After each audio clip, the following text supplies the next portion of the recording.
Bem-vindo ao podcast Falar Sem Medo. Aqui olhamos de frente para o medo de falar em público, descomplicamos a comunicação com a ajuda de especialistas na matéria. Eu sou Ana do Carmo e hoje a minha convidada é a Susana Romana. A Susana começou a inventar histórias para se escapar ao ódio de estimação que eram as aulas de educação física, estudou jornalismo em Lisboa e guionismo em Nova Iorque.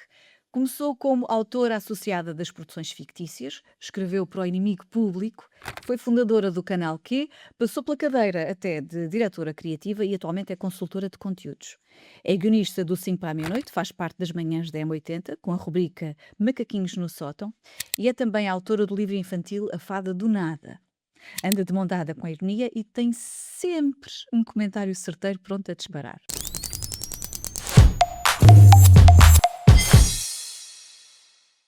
Olá, Susana. Agora hoje não tinha comentário nenhum. Tudo isto era um flop. Não vais ser capaz. Era meia hora de flop. Não vais, é que não vais ser capaz. Meia hora, sem um comentário certeiro, sem ironia. Não acredito. Acho que não consigo, Não E acredito. fica cheio de comichões a todo lado. Não acredito. Olha, Susana, depois desta breve apresentação, conta-nos um bocadinho como é que tu te lembraste, como é que sentiste que o teu caminho passava justamente por inventar mundos, inventar diálogos. Há uma coisa sobre mim que a maior parte das pessoas que me conhecem já à idade adulta acham estranho, que eu era uma criança extraordinariamente introvertida, mas introvertida ao ponto dos meus pais serem chamados à escola, porque a minha professora, e isto anos 80, ou seja, não era uma altura que se estivesse muito atento a algumas coisas ligadas mais com a personalidade dos alunos, dos meus pais serem chamados por eu ser extremamente introvertida, por eu não falar com ninguém, por eu ficar muito atarantada quando alguém falava comigo, era mesmo uma questão.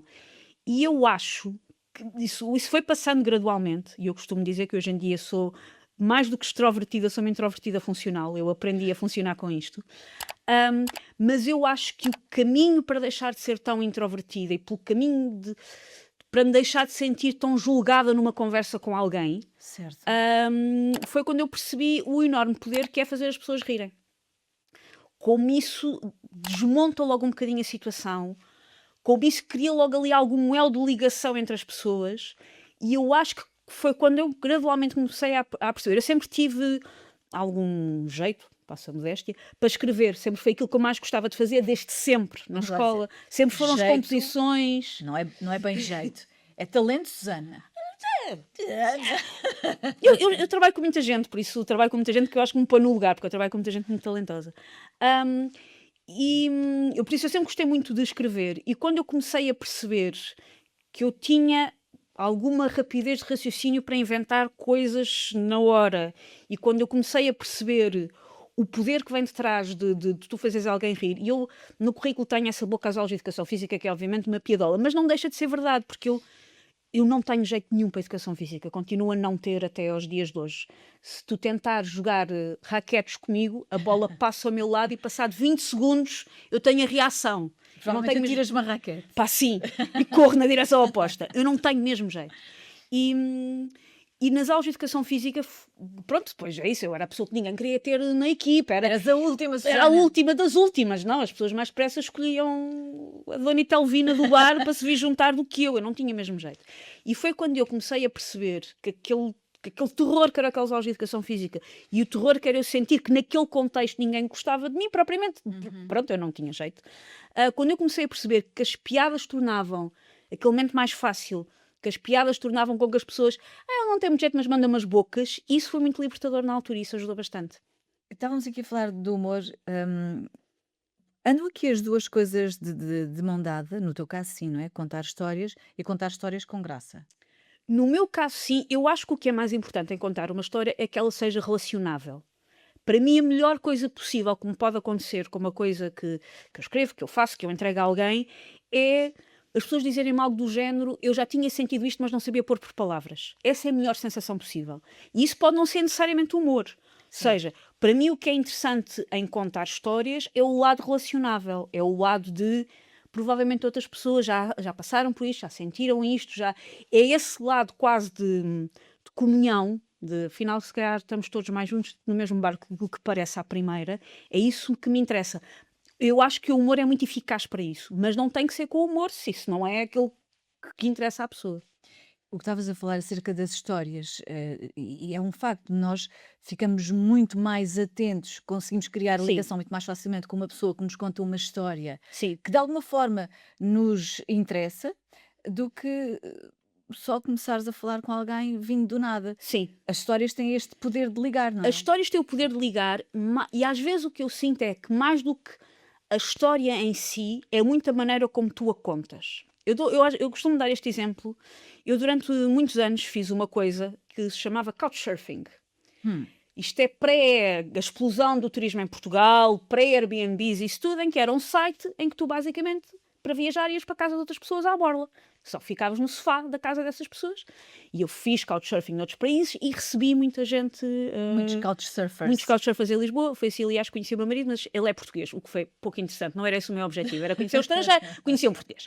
Um, e um, eu normalmente tinha mais pedidos do que aquilo que eu estava disposta a ter pessoas em casa, e o couchsurfing tu tinhas que mandar uma mensagem à pessoa mais ou menos para tentar convencer. E eu era Certo. pelas histórias da vida das pessoas, era pelo perfil das pessoas que eu pensava, apetece-me conhecer esta pessoa, não me apetece conhecer esta pessoa. Normalmente era por aí.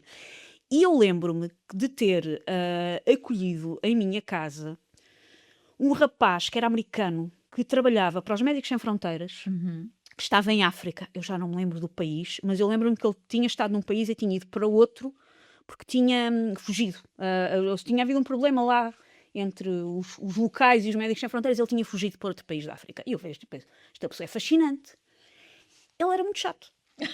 Porque ele tinha uma história de vida muito interessante, mas ele Não não sabia sabia contá-la. contá-la, não sabia desenvolver, não sabia, lá está, quase ir progredindo numa história até tu te sentires gradualmente interessado nele. Ele não sabia contar a história da vida dele. E às vezes tu apanhas pessoas que a única coisa que te estão a contar é como nessa manhã ficaram presos no trânsito, mas se a pessoa tiver muito jeito para contar, essa história é boa que chegue. E o que eu às vezes, por exemplo, quando dou formações em empresas que falo storytelling, é as pessoas às vezes acham que sentem que têm que ter vidas extraordinárias para essas vidas servirem de base para qualquer coisa útil, qualquer coisa construída. Isso não é Para verdade. se poder chamar de uma história, não é? Exatamente. E isso não é verdade. Ou seja, se tiveres uma história excepcional, ótimo. Mas há pessoas com histórias excepcionais que não sabem usá-las bem, e há pessoas com vidas muito. Vou usar a palavra banais, mas nem sequer estou a dar-lhe um sentido depreciativo. Banais no sentido que são muito normais e que são extraordinárias a contar histórias. Alguns dos melhores escritores clássicos são pessoas que nunca saíram da sua terra. Os grandes russos, Dostoiévski e isso tudo, nunca saíram da sua terra no meio da neve. E não é por isso que não eram ótimos a contar histórias. Portanto, obviamente que teres uma vida, teres mundo, teres experiências é muito importante, Claro. mas não é tudo. E uma história, lá está, não tem que ter necessariamente. Pode ter humor, mas não tem Não necessariamente tem que que ter ter humor. humor. Tem que ter qualquer coisa que as pessoas se liguem. Tem que ter qualquer coisa que normalmente eu acho que todas as histórias, mesmo que sejam histórias, lá está, muito surpreendentes de alguém que trabalha para os Médicos Sem Fronteiras, todas as histórias têm que ter, e isto é uma das bases do humor, mas não é exclusivo do humor. Tu só te rires daquilo que reconheces. Certo, faz sentido. Ou seja, mesmo que depois a piada evolua para uma coisa muito maluca, se pensares, por exemplo, nos sketches dos Monty Python, que são absolutamente nonsense, mas há ali sempre coisas que tu reconheces. Há um jogo de futebol entre duas equipas de filósofos. Tu já viste um jogo de futebol. Tu tiveste Ok. filosofia na escola. Isso chega-te para perceber o que está ali e depois o resto é muito maluco. Ou há um sketch também dos Monty Python que é aula de autodefesa quando as pessoas te atacam com frutas. Epá, há ali coisas que tu reconheces e depois o resto é muito palermo. Por isso, o humor só funciona quando tu reconheces ali qualquer coisa. Por isso é que o humor não viaja tão bem, não envelhece tão bem, porque tu tens que reconhecer o mecanismo que está ali a ser falado. Exato, pode ficar um bocadinho Sim, refém, lá está, do sim, espaço, do sim. tempo. Por isso é que, por exemplo, mais depressa tu alinhas em ver um drama coreano, tipo o Parasitas, que alinhas em ver uma comédia coreana. Uma comédia coreana provavelmente Terá aquilo algumas tem ali uns private códigos, jokes. sim, que não. A mesma coisa se tu tentares ver, se calhar, comédias que tu adoravas na tua infância, que não voltaste a ver desde aí. Isso aconteceu com o Alfa há relativamente pouco tempo. O Alf. Sim. Voltaste a ver o Alf e É não tiveste péssimo, piada. é péssimo. Mas eu não quero pensar que é péssimo, porque aquilo foi muito importante na minha infância, mas é péssimo. Portanto, o humor, para funcionar, tu tens de ter ali qualquer coisa de reconhecível. Mas isso não é exclusivo do humor. Eu diria que qualquer história que tu estás a contar, há sentimentos que são muito universais. O medo da perda, a confusão, o peixe fora d'água, essas coisas são universais e não têm que ser necessariamente humorísticas. E, portanto, se tu pegares nessas situações, podes fazer humor em cima Sim, delas. sim, sim. Toda a gente já passou pela situação de estar, por exemplo, numa sala, num contexto em que não conhece ninguém e em que tem que se enturmar. Já toda a No gente passou elevador, por por isso. exemplo. Sim, o teu primeiro dia numa escola nova, o teu primeiro dia num Certo. emprego novo, os teus miúdos serem convidados para uma festa de aniversário e tu teres que fazer conversa com outros pais. É constante esta sensação de eu estou aqui, não conheço ninguém e vou ter que me enturmar. Portanto, por exemplo, histórias que peguem nessa sensação, pode ter sido nos contextos mais díspares, mas toda a gente já Já passou por sentiu isso. isso? Portanto, é um ponto de partida fácil. Isso, fiquei a pensar um bocadinho no alvo. Sim. Já não lhe achas graça, ou pelo menos Não, tanta graça. não. Mas é porque tem de facto a ver com a questão do tempo ou por causa da tua formação profissional e agora consegues olhar para o alvo com olhos críticos.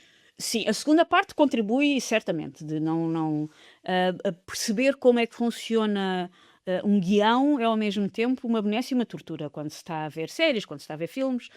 Digamos que quando a experiência é boa torna a experiência melhor, mas quando a experiência é má torna a experiência pior. Porque percebes mais ou menos o que é que peças é que estão ali a encaixar ou a não encaixar. Mas eu acho, sim, que regra geral, um dos problemas do humor é que o humor não envelhece muito bem, porque o humor, lá está, vive muito do seu contexto, o humor vive muito da surpresa e as piadas mais antigas, tu quer queiras, quer não, há ali qualquer coisa naquele ramo que o teu cérebro reconhece muito mais depressa, porque já consumiste muito mais humor ao longo dos anos, portanto tu reconheces melhor se esta pessoa se está a queixar disto, a seguir provavelmente isto vai derivar uma piada sobre Y, e regra geral deriva de facto uma piada sobre Isso deixa Y, de ser surpreendente e deixa de ser chateia-te. surpreendente, e tu deixas, só as crianças é que acham piada à repetição, os adultos não acham. As crianças até aquela coisa de descobriu à procura de Nemo, vou ver à procura de Nemo todos os dias durante 6 meses. Sim. Os adultos, regra geral, não têm isso. E a criança, se calhar, ri-se do Nemo da mesma maneira na primeira vez e na vez 67. Mas isso é um traço da infância. Os adultos não têm isso. Portanto, a probabilidade de tu te voltares a rir de uma coisa em que tu estás a perceber o padrão é baixa, é mais baixa. Susana, vamos imaginar uma empresa, não é? Sim. As pessoas têm reuniões, têm que apresentar resultados, têm que apresentar projetos e alguém, lá está, sente-se desconfortável lá à frente, com os colegas a olhar, eventualmente também com os chefes a olhar. Há a ideia de que, ok, se fizeres as pessoas rir, Sim. tu sentes-te acolhido, já começas bem, parece que aquele gelo inicial já se quebrou, portanto, a comédia, o humor, neste Sim. caso, parece um bom ponto de partida. Só que, do meu ponto de vista, tem um pequeno pormenor. Tem vários contras, sim. É que a pessoa pode não ter graça. O que eu diria é. A pessoa pode não ter graça. Às vezes as pessoas introvertidas têm graça. Ou seja, às vezes o que é uma pessoa com graça, uma pessoa sem graça, não é 100% óbvio. Ou seja, isto é um voto de esperança para quem é introvertido. Sim, ou Os seja, há introvertidos pessoas, que têm são, graça. há pessoas que são muito espalhafatosas e depois não têm muita graça. Exato. E ao contrário, ou seja, Mas espera, será que não achas que esses espalhafatosas não têm muita graça? Porque como já são espalhafatosas, já esperas algo mais delas? talvez, eu acho que às vezes há pessoas que. Estou a falar de produzir estou a falar de produzir com conceitos humorísticos, lá está, nesse conceito profissional que tu estavas a dar como exemplo. Às vezes as pessoas mais espalhafatosas têm excesso de confiança. Ou seja, dizem a primeira coisa que lhes vem à cabeça. E isso pode não ser a melhor ideia. É um bocadinho mais nesse sentido. É quando as pessoas às vezes se convencem que têm muita graça natural, pensam um bocadinho menos no que é que estão a dizer. Porque acham que é mais garantido que vão ter piada. Portanto, E isso pode correr bem, mas pode também não correr. É uma roleta russa maior. Mas eu diria que se para alguém a ideia de ter piada não é uma coisa que lhe interessa ou é uma coisa que venha naturalmente, não acho que deva forçar. Ou seja, se quiser treinar esse músculo, é possível treinar esse músculo. É possível ir tirar cursos de escrita, presencialmente, online, procurar dicas em livros. Ou seja, é um músculo que se pode treinar, mas eu diria que o primeiro momento para treinar esse músculo não é em público. Ou seja, é uma coisa que a pessoa, se estiver interessada, pode desenvolver. Mas se a ideia de dizer uma piada perante outras pessoas lhe parece um bocado de ficção científica, se não lhe é natural, provavelmente isso vai-se notar. Por isso pode não correr bem. Essa pressão de se o Zé começou a apresentação dele com uma piada, também tem que começar com uma, mesmo que eu, noutra circunstância, não o fizesse, talvez não seja boa ideia. Então, e o que é que uma pessoa que, lá está, neste contexto, tem que apresentar fazer as suas apresentações, os seus slides, e que é uma pessoa, lá está, um pouco Sim, introvertida, como é que, através das histórias, ou do humor ou não, sim. pode vencer aqui um bocadinho esta barreira? Eu acho que aquilo que a pessoa que ajuda a pessoa a ter em mente é o ser relacionável. Eu dizer uma coisa com que as outras pessoas se relacionem. E para isso é preciso, por isso é que se calhar às vezes as pessoas mais palhafatosas podem não ser necessariamente as melhores a fazer isso, que é tu para saberes como é que te relacionas com os outros, tens que ser bom a falar, mas tens que ser excepcional a ouvir. Pois, exato. Tens que ser excepcional a ouvir, tens que ser o género de pessoa que num jantar da empresa, não interessa ao lado de quem é que se senta, não interessa que função é que essa pessoa tem, se conhece bem, se conhece mal, consegue encetar uma conversa, consegue ter uma conversa com essa pessoa, consegue se interessar por essa pessoa, por o que é que ela faz, por o que é que ela acha. Tu, se não és bom a ouvir, o teu músculo de o que é relacionável para os outros vai ficar mais introvertido, vai ficar mais perro. Ahm, Portanto, eu acho que o maior truque é dizer coisas com as quais as outras pessoas se possam relacionar, sensações pelas quais as outras pessoas já passaram, coisas que fazem parte de alguma maneira da história daquela empresa ou da política daquela empresa em que as outras pessoas se podem relacionar. Mas para isso eu acho que é preciso ser um bom ouvinte, em primeiro lugar. Susana, tu trabalhas em televisão, rádio, também escreves para a imprensa. Sim. Ah, o que é que muda no processo criativo? Ahm, no meu caso, que é um caso, não sei se é típico, uma coisa que muda muito é se eu estou a escrever para mim ou se estou a escrever para outra pessoa. Ou seja, para seres tu a falar. Sim, sim. Porque tu, quando estás a escrever para outra pessoa, e eu gosto de escrever para outras pessoas, nem toda a gente gosta, eu gosto de escrever para outras pessoas, o teu trabalho é tão melhor quanto mais invisível tu fores. Ou seja, por exemplo, eu escrevo muitos programas para a Filomena Cotel, eu trabalho com a Filomena há muitos anos. Ahm, as minhas piadas têm que parecer que foi a Filomena que se lembrou delas. Mas tu, se calhar, também só consegues fazer esse trabalho invisível, Sim, digamos assim, se conheceres muito bem a pessoa sim. para quem estás a escrever. Sim, mas muitas vezes é também a vais conhecendo. Tipo, se me chamam para um projeto com Y, pronto, eu tenho que. Às vezes quando dá tempo para isso, coisa que nem sempre acontece no meio português, mas quando dá tempo para isso, eu vou. Agora vais trabalhar com X, eu vou ver entrevistas dessa pessoa. Ok, Se vais essa pessoa foi conhecer a convidada num pessoa. podcast, eu vou ouvir, vou tentar mais ou menos perceber, vou ver outros programas antigos, vou tentar mais ou menos perceber como é que aquela pessoa fala. Ahm, e, e é isso, o teu trabalho é quão melhor, quanto mais. Eu lembro-me que uma vez eu estava. E isto é verdade em programas de humor, mas eu às vezes escrevo coisas que são um bocadinho mais. Entretenimento puro e duro, sem grandes derivações de humor. Eu lembro-me que estive a trabalhar com a Silvia Alberto no Dança Comigo e que eu no guião tinha-lhe deixado algumas ideias de algumas interações que ela podia ter com um grupo que ia lá estar. E ela usou uma dessas interações e quando nós chegámos aos bastidores houve alguém que dizia, pá, Silvia, foi muito bem lembrada aquela do... E ela, não fui eu que me lembrei, estava no guião. Ela por acaso disse, mas é o melhor sensação, o que tu fazes o teu trabalho bem, quando a sensação que tem quem está a ver é aquela pessoa lembrou-se daquilo na altura. Não, aquela pessoa não se lembrou daquilo na altura. Aquilo estava escrito, apesar de a maior parte dos apresentadores, como é óbvio, meterem muita chamada bucha. E tem que meter, para aquilo soar a deles. Claro. Mas tu, quando estás a escrever para outras pessoas, o teu trabalho é quão melhor, quão mais invisível tu fores. O que em termos de gestão de ego não é fácil para toda a gente. Era isso que eu te ia perguntar. Quando essa situação acontece, quando tu vês alguém a fazer um brilharete com alguma coisa que tu escreveste, que a Sim. tua cabecinha pensou, tu não pensas, bolas, devia ser eu a estar ali. Eu não penso, porque, por exemplo, eu agora na rádio faço textos meus, mas isso foi um bocado um acidente de percurso que me aconteceu. Eu sempre quis trabalhar em bastidores, eu sou feliz é trabalhar em bastidores. Quando as pessoas me perguntam o que é que eu faço, eu digo que sou Aquela guionista e que passo o dia em frente ao introdução Word. que falávamos do início. Em parte, sim. E porque é de facto o trabalho que eu gosto. Eu gosto do trabalho. Eu gosto genuinamente de escrever. Ahm, Minto, há uma frase de uma autora que é a Dorothy Parker, que eu adoro e com a qual eu me vejo muito, que ela diz: eu odeio escrever, eu adoro ter escrito. No sentido em que às Sim. vezes o processo em si não é prazeroso, mas o chegares ao fim e pensar, é pá, escrever não sei o quê, é uma sensação boa. Ahm, e portanto, eu estou ok com ser trabalho de bastidores. mas não te vou dizer em 100% das vezes que Estás ok. estou ok. Não te vou dizer que são 100% das vezes. São a grande maioria das vezes, o que já não é mau.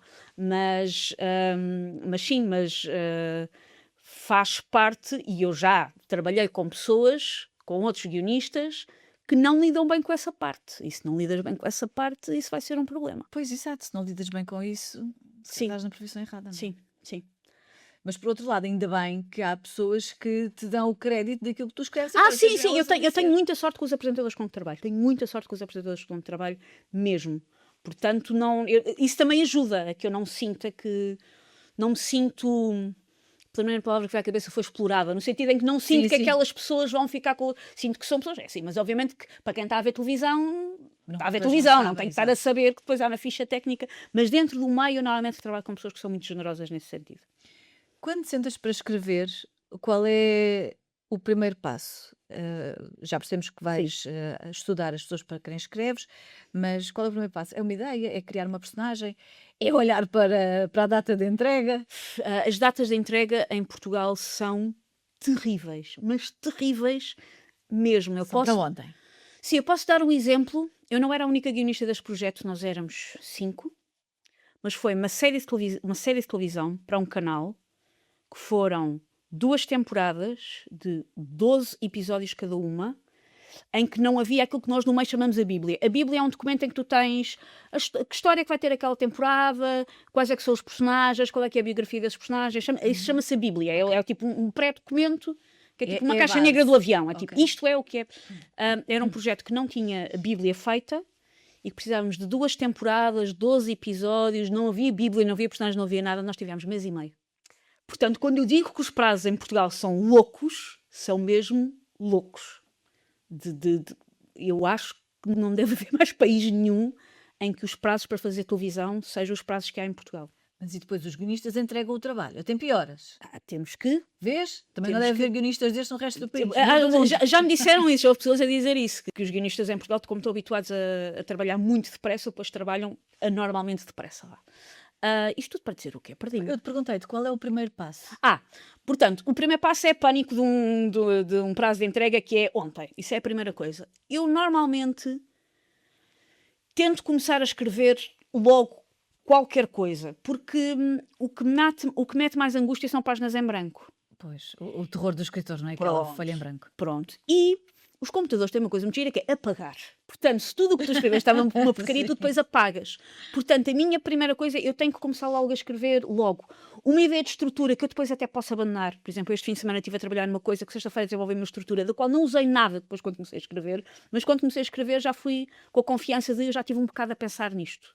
Depois acabei por ter uma ideia melhor e abandonei a ideia que tinha tido primeiro. Portanto, a minha grande primeira coisa é começar a escrever qualquer coisa. Se a primeira coisa que vai foi uma ideia de personagem, apontas a ideia de personagem. Se a primeira coisa que vai foi a estrutura, aponta a estrutura. Se a primeira coisa que te veio são bocados de falas, aponta... Mas o que eu tento mais é que a sacana, a página em branco, que é o grande medo, não fique em branco muito tempo. Porque tu podes reescrever. Aliás, grande parte do trabalho de escrita é trabalho de reescrita. Portanto, eu começo a escrever logo, e se for péssimo, que normalmente as primeiras frases são, porque estás a ver a temperatura da água, não é? Se for péssimo, depois apagas, não é o fim do mundo. E tu tens ideias ou surgem-te ideias só quando estás sentada a escrever? Ou imagina, estás na tua vida e por algum motivo, ou imagina, estás às compras e dizes, olha, se calhar isto estava uma coisa fixe. Sim. Tu apontas ou pensas? Aponto, não. Aponto constantemente. Aquilo que eu normalmente aviso as pessoas é que quando se faz disso vida, não se pode estar à espera do... Eu quando for às compras hei de... Claro. Ou seja... E ter um momento de inspiração. Exatamente. Acho que às vezes as pessoas ficam muito apaixonadas pela ideia da inspiração e tu faço isso quando estiver inspirado e há de vir uma ideia quando eu estiver inspirado. Há uma frase, eu acho que é do Picasso, que é qualquer coisa do género, a inspiração existe, mas tem que te apanhar a trabalhar. Isso. Ou seja, sim, eu às vezes tenho ideias a fazer outras coisas, mas as melhores ideias que eu tenho é quando estou a trabalhar. É quando, às vezes, acho que escreveste metade e pensas, espera lá, uma ideia do caraças dizer isto, em vez de ser para a esquerda, ser para a direita. E refazes. Eu acho que grande parte das minhas ideias melhores vêm quando eu já estou a trabalhar. Mas sim, estou constantemente a lembrar-me de coisinhas e a apontar. Mas há uma coisa que é... tu às vezes tens uma ideia que achas que é boa, mas só quando começas a desenvolver se percebes se ela é boa ou não. Há muitas coisas que são boas numa frase, E que depois não tem. mas não são boas. Tinha o Luís Pedro Nunes, quando era diretor do Inimigo Público, dizia-nos as ideias são como os melões, só depois de abertos é que sabemos se são boas ou não. Isto porque ele às vezes encomendava-nos textos que não usava. Ele dizia, pá, quando tu me mandaste uma frase a descrever o texto, eu achei que era uma boa ideia. Depois de eu escreveres, já achei que não era. Porque as ideias são como os melões, só depois de abertas é que vemos se são boas ou não. E o que é que se faz quando nos dizem que aquela ideia não é uma boa ideia? Mais uma vez, se isso tem uma coisa que te paralisa, tens que ter outra profissão. Ou seja, Novamente dizer, aqui a questão de gestão do ego. epá, dizerem-te não era isto que eu queria, quero isto refeito, mandarem-te refazer de uma maneira que não é a maneira que tu achas mais correta, dizerem que não gostaram, isso faz parte da profissão. Isso, eu normalmente o que eu tento é pensar, quando as pessoas me elogiam, eu não sou tão boa como estão a dizer, para depois também, quando me criticam, a pensar, eu também não sou tão má como estão a dizer. Estou ali em águas. Faz um balanço. Sim, estou ali em Um águas equilíbrio. mais tépidas, mais estáveis. Que isso é, às vezes, no calor do momento, há pessoas que dão assim rasgados elogios, ótimo, mas é não embandeirar é arco de que com os elogios tu és tão bom como a última coisa que escreveste. Portanto, não embandeirar é arco quando os elogios são assim extraordinários, mas depois também não ir à lama quando alguém diz não era nada disto que eu queria. Estava a pensar, quando estávamos a conversar sobre as ideias que nós temos e que se calhar mais vale estarmos sentados a ter Sim, ideias. hum, Às vezes, quando falo com alguém sobre isso de contar histórias, que é um bom ponto de partida, sim, aliás, é uma boa forma de densar uma conversa, uma apresentação, é contar uma história, as pessoas dizem: Olha, mas eu não tenho histórias nenhumas. Estava a pensar, se é calhar, verdade. eh, todas as pessoas têm essa história, se calhar concordas com a ideia que é uma boa estratégia apontar as suas histórias, mas uma espécie de Sim, fecheiro, ok? Uma espécie de sim. fecheiro. Apontas as tuas histórias para quando fizer falta vais lá buscar. Achas que é uma estratégia? Acho que é uma estratégia ótima e é. O mundo está cheio de, agora com a inteligência artificial, aquilo que chamam-se prompts, ou seja, o mundo está cheio de coisas, de gatilhos para tu teres ideias. Uhum. Por exemplo, há imensos livros de escrita, que são basicamente livros em branco, tens só tipo um pequeno exercíciozinho e o resto está em branco para tu preencheres. E se as pessoas às vezes têm muita dificuldade em sozinhas chegar a coisas, às vezes é procurar esse exercício, alguns deles estão online, que são do género, descreve 3 cheiros da tua infância. Tens que desculpa. Cheiros da tua infância. Cheiros, ok. E tu a teres que descrever 3 cheiros da tua infância, sem estás a dar por isso, estás a ir buscar 3 histórias. Exato. Porque por exemplo, a primeira coisa que me veio à cabeça é, eu lembro-me que o colégio que eu andava na primária tinha um cheiro muito característico quando chovia. E daí da chuva eu lembrar-me de estar a chover e não poder ir para o recreio. Ou seja, tu depois começas a desenrolar e percebes que tens ali uma história. Portanto, às vezes, se a pessoa está muito bloqueada, é fácil arranjar na Amazon há não sei quantos livros disso, online também se arranja, livros que é isso, que são tipo livros de exercícios de escrita criativa, que às vezes não são necessariamente para a pessoa sair dali e escrever um livro, são um bocadinho para destravar essa parte de eu não tenho nada para contar. Tens, porque se eu te der alguns pontos de partida, tu consegues preenchê-los. E não é uma questão de competição, porque às vezes o que as pessoas ficam é eu vou preencher com 3 histórias, mas as 3 histórias do lado são mais interessantes. Para aquele ponto inicial não interessa. Não interessa, são mais interessantes, não só para começar. O que é interessante e o que é que não é interessante não é 100% objetivo. Exato.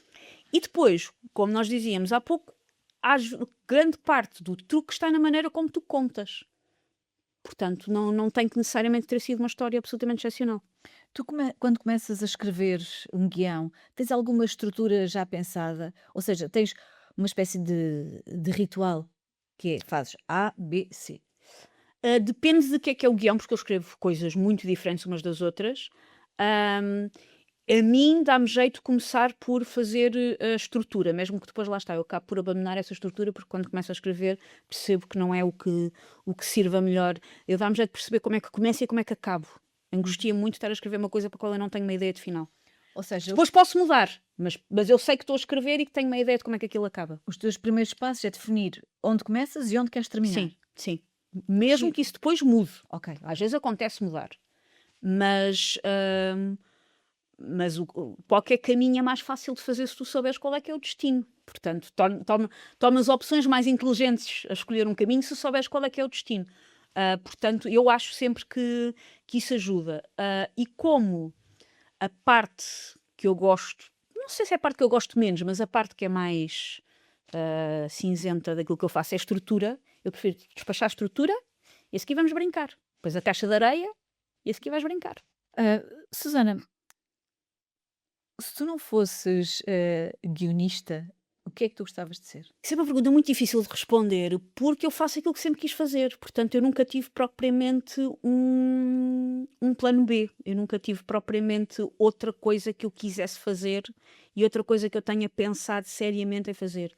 Ah, eu acho, esta resposta que eu te vou dar tem alguma batutice porque é uma coisa que eu já fiz. Sim. Eu acho que se não fizesse isso era professora. Ok, porque já deste aulas. Sim, e porque gosto. E gosto da sensação de estares a ser útil, estás a ser inspirador, não digo inspirador no sentido das pessoas olham para mim e pensam que ser humano é incrível. Estou a ser inspirador no sentido de que às vezes a pessoa acha que não é capaz de fazer uma coisa e depois no final do dia até percebe que é. Isso é uma sensação muito fixe. Haver alguém que acha que não sabe fazer uma coisa e depois, por tu a orientares, ela descobrir que sabe fazer essa coisa. Isso é uma sensação muito fixe. Portanto, eu acho que se não fizesse isto, gostava de ser professora. Como este é um podcast onde nós olhamos para o medo de falar em público e tentamos desconstruir isto aqui um bocadinho, eu tenho que te perguntar, que é uma pergunta que eu faço a todos os meus convidados. Tu tens medo de falar em público? Eu não tenho medo de falar em público, eu tenho uma coisa muito específica que é, eu tenho medo de falar em público se eu tiver que dizer coisas muito específicas, ou seja, por exemplo, as pessoas às vezes perguntam, porquê é que tu não fazes stand-up? Porque a ideia de decorar um texto de stand-up, de escrever um texto, e depois quando subo a palco, eu tenho que dizer, sem a folha de papel à frente, isso para mim paralisa-me completamente. Ou seja, Medo de esqueceres? sim, sim. Ou seja, eu estar numa circunstância em que eu sei de que é que eu estou a falar, mas depois tenho algum espaço para improviso e lá está, sei que comecei no ponto A e que quero ir ter ao ponto B e o que é que acontece aí no meio, eu vou-me orientando. Isso não me causa medo, mas era absolutamente incapaz de ser atriz, absolutamente incapaz. Novamente por causa de decorar os Sim, textos. sim. A ideia de eu vou subir para aquele palco ou o que for e se eu não disser isto, com esta cadência, com este ritmo, com não sei o quê, isto vai falhar, isso sim faz-me confusão. Coisas como apresentações, isso tudo, isso dar aulas, essas coisas todas, falar na rádio, essas coisas todas não me fazem impressão nenhuma. A ideia de ter que subir a um palco e dizer um texto de memória como ele é, isso sim bloquearia-me. Susana, nós aqui, nesta altura, partilhamos sempre algumas técnicas, umas dicas, umas estratégias para que quem está a ouvir e quem está a ver possa ir desbloqueando o medo de falar em público, Sim, consiga enfrentar uma plateia, seja ela de que tamanho sim, for, tenha ela 4 ou 5 pessoas, ou 40 ou sim, 50, que vá desbloqueando esse travão. Olhando para o storytelling, sim. o que é que tu dirias que é uma mais-valia as pessoas aprenderem, dominarem de alguma forma para trazerem para as suas apresentações? Ok. Aqui falámos muito das coisas serem relacionáveis Uhum.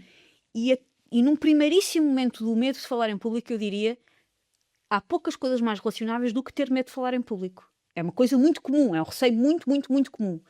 Portanto, eu acho que um dos primeiros passos é fazer dessa suposta fraqueza uma força, que é, nós estamos em cima de um palco a falar para pessoas que, na sua esmagadora maioria, não trocariam de lugar connosco naquela circunstância. Preferem que sejamos nós em cima do palco e elas sentadas na cadeira. Nós estamos a falar para pessoas que estão um bocadinho mais do nosso lado que aquilo que nós achamos. Por isso, aquelas pessoas, na sua maioria, não trocariam de lugar connosco naquele contexto. E, portanto, eu acho que isso, de alguma maneira, é uma força. Eu estou a fazer uma coisa que pode, neste momento, estar a causar desconforto. Se eu brincar com esse desconforto, isso é relacionável. Se eu brincar com esse desconforto... por exemplo, eu quando às vezes faço apresentações, eu tenho quase sempre problemas técnicos.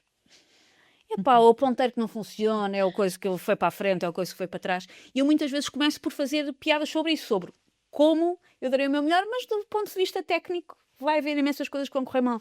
E eu começando a fazer uma piada sobre isso e as pessoas rindo-se, eu fico mais descansada, e dois, é perfeitamente normal que aquela seja uma situação desconfortável para mim. Portanto, não é obviamente bloquear com isso, mas de alguma maneira assumir isso e brincar com isso, eu acho que é bastante libertador. E novamente, se surgir o dito problema técnico, Sim. que provavelmente vai surgir, tu até podes dizer, eu não disse? Sim. Cá está, problema técnico. Eu lembro-me de uma vez de um sítio em que eu fui falar e que eu estava, ao contrário do que é normal para mim, estava um bocadinho nervosa, porque lá está, eu queria falar sem papéis à frente, eu queria levar papéis, mas para o conceito que era, eu não queria levar papéis, mas eu tinha algumas coisas que eu queria mesmo dizer e queria mesmo Não dizer de podias determinada esquecer. maneira. E isso estava-me a deixar um bocadinho nervosa. Ahm, e havia uma parte de uma coisa que eu queria explicar, em que eu queria, para explicar aquilo que eu queria falar, usar uma expressão em português do Brasil que tem um palavrão. E então uma das coisas que eu fiz foi, mas porque naquele contexto eu podia, isto não se pode nos contextos, mas naquele contexto eu podia, quando começou a chegar a essa parte, eu disse-lhes, eu agora vou ter que dizer uma palavra deselegante, mas a parte boa é nós estamos em tempo real a ter a tradução para a língua gestual. Portanto, o que vai acontecer é, eu vou dizer esta parte e nenhum de vocês vai estar a olhar para mim, porque vocês vão estar a olhar para a senhora da língua gestual A aprender como se para faz. aprender como é que esta palavra se faz em língua gestual. E isso de alguma maneira tranquilizou-me. Houve ali um momento mais divertido e depois as pessoas de facto a olhar era para a senhora da língua gestual. Ou seja, Então lá está o senhor da língua. se calhar ficou ela nervosa, peço-lhe desculpa, mas ali só durante uns instantes. Portanto, eu acho que às vezes é preciso adaptar ao contexto, mas com alguma elegância e com algum sentido de humor, assumir que aquilo não é 100% normal para nós, eu acho que pode vir daí se a pessoa souber fazer no ponto certo, eu acho que pode vir daí alguma força. Susana, muito obrigada. Ora é essa. Gostei muito de falar contigo. Pode ter sido tanga, agora não sabemos. Era mau tom agora dizer, foi uma porcaria. Eu acho que não foi tanga nem foi uma porcaria. Não foi. Susana, obrigada. Obrigada eu.